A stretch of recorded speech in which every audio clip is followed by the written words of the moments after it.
आज जब हम देखते हैं कि बड़े बड़े गठबंधन टूट जाते हैं तो सवाल उठता है, क्या इतिहास में भी ऐसा हुआ है? जवाब है हाँ, और वह कहानी है 3500 साल पुराने दशराग्य युद्ध की, बैटल ऑफ टेन किंग।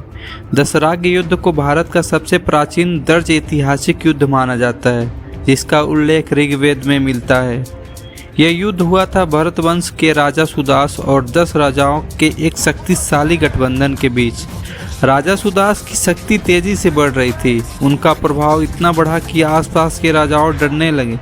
नतीजा 10 अलग अलग जनजातियों के राजाओं ने मिलकर सुदास के खिलाफ मोर्चा बना लिया।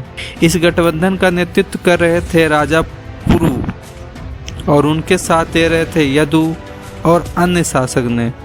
युद्ध हुआ था पुरुषनी नदी यानी आज के रवि नदी के किनारे। संख्या में कम होने के बावजूद राजा सुदास ने शानदार रणनीति बनाई। उन्होंने दुश्मन सेना को नदी पार करने दिया और सही समय पर हमला कर दिया। कई राजा नदी में डूब गए और पूरा गठबंधन टूट गया।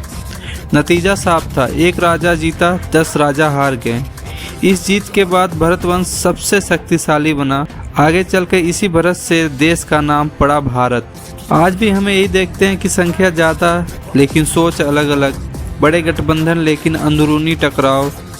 दशराग्य युद्ध सिखाता है कि बिना एकता ताकत बेकार है। सही नेतृत्व अकेले भी इतिहास बदल सकता है। दशराग्य युद्ध सिर्फ 10 राजाओं की हार नहीं, यह भारत के बनने की पहली जीत थी। धन्यवाद।